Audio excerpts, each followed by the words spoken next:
Bonjour à tous, bienvenue au Cercle Aladoise. Pour ceux qui ne me connaissent pas, moi c'est Rémi, je suis le gérant ici. Donc on est basé à Arnas, juste à côté de Villefranche, vers l'autoroute. Aujourd'hui je vais vous parler de végétaux extérieurs. En fait, dans l'imaginaire de tout le monde, il faut planter des arbres, des arbustes, toutes ces choses-là au printemps, en même temps qu'on fait les géraniums, les dipladénias, toutes ces choses-là. Alors qu'en réalité, et beaucoup de gens le savent aussi, mais la période idéale c'est vraiment l'automne. Il y a beaucoup de raisons qui font que les mois d'octobre et de novembre sont bien mieux pour planter que avril-mai, et je vais essayer de vous expliquer un peu pourquoi. Donc la première raison en fait, c'est qu'en octobre et en novembre, les végétaux vont avoir tendance à faire de la production racinaire, alors qu'en avril ou en mai, ils vont beaucoup moins le faire. Pourquoi c'est important qu'un végétal que vous venez de planter fasse de la production racinaire? C'est parce qu'il va s'ancrer, il va aller puiser plus loin, il va avoir besoin de beaucoup moins d'eau. Donc en fait, il va vraiment s'installer à sa place. Donc bien sûr, ça fait qu'on a 6 mois où il ne va pas pousser, où on ne va pas voir de différence.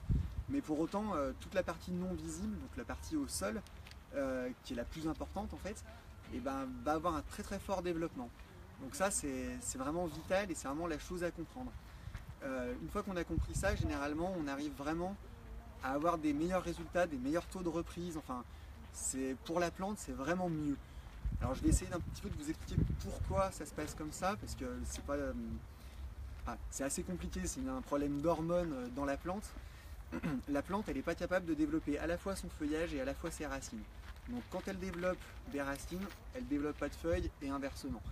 C'est pas entièrement vrai, elle développe toujours un petit peu de racines, mais voilà. Donc si son réseau racinaire est insuffisant par rapport à sa taille de feuille, et c'est ce qui se passe quand on plante au printemps, la plante elle va avoir un déséquilibre. L'équilibre parfait sur ces choses-là, c'est un tiers de racines pour un tiers de feuillage. Évidemment, c'est pas une science super exacte, mais voilà. Donc en automne, on a un gros développement racinaire et donc on aura une pousse beaucoup plus importante consécutivement à ça au printemps. On aura des végétaux qui vont être beaucoup plus jolis et surtout qui vont bien mieux supporter, et ça c'est très très d'actualité, bien mieux supporter d'éventuelles sécheresses. On a eu cette année un été extrêmement chaud avec des chaleurs très très importantes, il fallait beaucoup arroser. Le fait de planter à l'automne ne veut pas dire que vous n'aurez pas besoin d'arroser dans le premier été, mais par contre beaucoup moins, parce que votre plante sera beaucoup moins sensible à ces variations-là, elle aura des racines beaucoup plus profondes, elle sera capable d'aller chercher de l'eau beaucoup plus loin.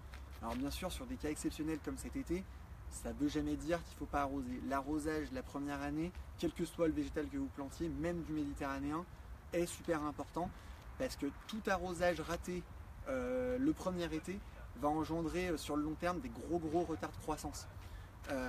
Concrètement, une plante qui manque d'eau pendant une semaine en été, ça ne va pas forcément la tuer, ça ne va pas forcément avoir d'aspect visible sur son comportement.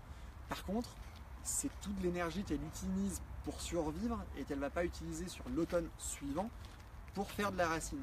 Et on en revient toujours à ce point clé, donc comment je peux faire pour que ma plante ait le plus de racines possible et qu'elle pousse ensuite le mieux possible. Et donc si elle ne produit pas de racines sur cet automne-là, forcément, elle va moins pousser l'année d'après, elle aura moins de feuilles, et on rentre dans un cercle un peu vicieux avec des plantes qui parfois peuvent stagner des années entières, et ça c'est vraiment pas bon. Donc c'est vrai que de ce point de vue-là, la plantation d'automne permet vraiment de limiter les risques là-dessus, et c'est quelque chose qu'on a un peu oublié, parce que maintenant on fait pratiquement 80% de nos ventes de végétaux extérieurs sur les mois de printemps, alors qu'en fait ce serait vraiment préférable de le faire sur octobre-novembre. Voilà. Une fois que j'ai dit ça, moi je travaille beaucoup dans le conseil, j'aime beaucoup guider les gens, faire du conseil un peu personnalisé, essayer de faire un peu des plans, des choses comme ça. Donc en fait, pourquoi je fais cette vidéo maintenant? On est en septembre, ça ne va pas échapper, je parle d'octobre et de novembre. Le mois de septembre, pour nous, c'est un mois qui est super intéressant pour parler avec les clients. Justement pour anticiper un projet, pour anticiper une plantation. Souvent, une erreur qui est commise quand on va essayer de planter des végétaux, c'est pas assez réfléchir en amont. On se retrouve avec une plante qui nous plaît bien, tiens j'aime ça, tiens ça a l'air sympa. On le plante parce que c'est joli, on n'a pas réfléchi à quel endroit on allait le mettre. Et en fait au final on se retrouve avec quelque chose qui n'est pas du tout adapté à la situation qu'on a chez soi. Donc moi c'est un truc que j'aime vraiment faire. Souvent je conseille de sous-planter, quitte après à recompléter, mais vraiment d'avoir quelque chose de cohérent, d'avoir un ensemble qui soit cohérent, pas dire tiens ça c'est joli, je le mets là, ça c'est... Voilà. Pour ça, c'est vrai que J'aime bien quand les clients viennent avec des photos, parce que ça m'aide toujours à m'imprégner de l'ambiance, de voir un petit peu comment on peut faire les choses au mieux, la place qu'on utilise, la place disponible. Un plan, c'est encore mieux, mais après voilà, ça c'est pas du tout obligatoire. Et si j'ai besoin de plus de renseignements, effectivement, je peux aussi me déplacer sur place. L'idée, c'est qu'un projet de plantation, même petit, même pour 2 plantes ou 3 plantes, ça se réfléchit, ça se mûrit, enfin voilà, on va vraiment essayer d'insister sur ce côté-là et pas aller sur un achat déraisonné, quelque chose qui va au bout de 3 ans qu'on va devoir enlever. J'ai beaucoup de clients qui me disent ouais, ce truc est devenu beaucoup trop gros, qu'est-ce que je peux faire avec? Ouais, le mieux arrêter de ne pas le prendre en fait. Donc voilà, c'est vraiment le côté que je veux vraiment insister ici, quelque chose qui me tient vraiment à cœur.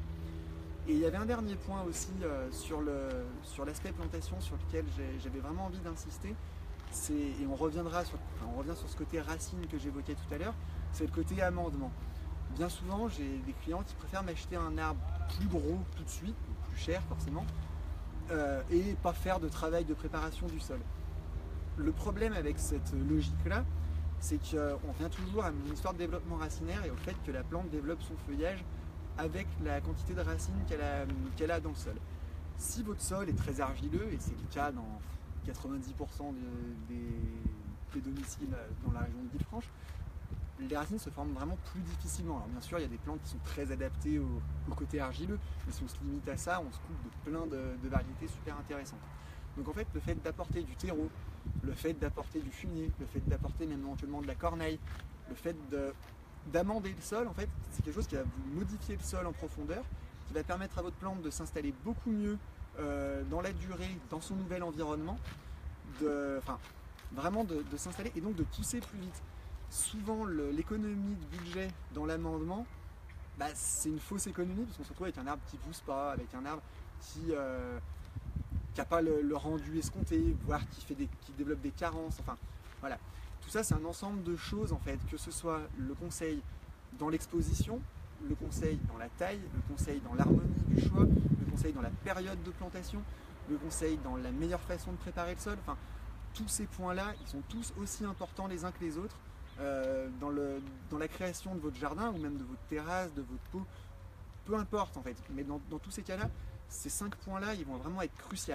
Si on les a pas, si on les respecte pas, si on n'a pas le bon conseil là-dessus, on va forcément être déçu. Et en fait, la déception dans le végétal, c'est toujours quelque chose on va remettre le végétal en cause, on va remettre le vendeur en cause, on va remettre peut-être une plante, cette plante pousse jamais chez moi. Alors qu'en fait, bien souvent, ou même se remettre soi en cause, j'ai pas la main verte ou des choses comme ça, des choses qui sont assez dures à entendre pour moi parce que en fait, toutes ces histoires-là, généralement, c'est juste une question de mauvais choix. Tout est question de mauvais choix. Dans notre métier, c'est vraiment ça. Si vous avez la bonne plante, au bon endroit, avec la bonne méthode de plantation, le bon conseil d'entretien, le bon entretien, l'arrosage, je l'ai dit, c'est super important. Si on respecte tous ces points-là, il n'y a vraiment aucune raison que vous ne puissiez pas avoir un jardin, pas de magazine, enfin si, pourquoi pas, mais vraiment quelque chose de bien, quoi, quelque chose qui sera en accord avec ce que vous vouliez et quelque chose qui sera qui vous plaira, quoi, tout simplement, et qui ne va pas tenir 3 ans et après se dire oh, allez, il faut que je change tout. Et vraiment, moi, c'est mon objectif ici au CERD, que vous ayez à la fin, dans 4 ans, dans 10 ans, toujours cette impression que c'était bien, quoi, que ce que vous avez fait c'était bien et qu'il n'y a pas eu d'erreur. Forcément, on en fera un petit peu, mais le moins possible. Voilà. Une fois que j'ai dit ça, j'ai à peu près tout dit. Je vais juste vous rappeler qu'on est revenu sur nos horaires normales. On avait fermé entre 1h et 16h cet été. Donc là, dorénavant, on est ouvert de 9h30 à 19h30 tous les jours de la semaine, de 9h à 18h le samedi, donc toujours en non-stop, et donc depuis le mois d'avril, tous les dimanches, de 9h30 à 12h30 pour dépanner. Voilà. Écoutez, j'ai fini. Je vous souhaite une bonne journée, un bon week-end.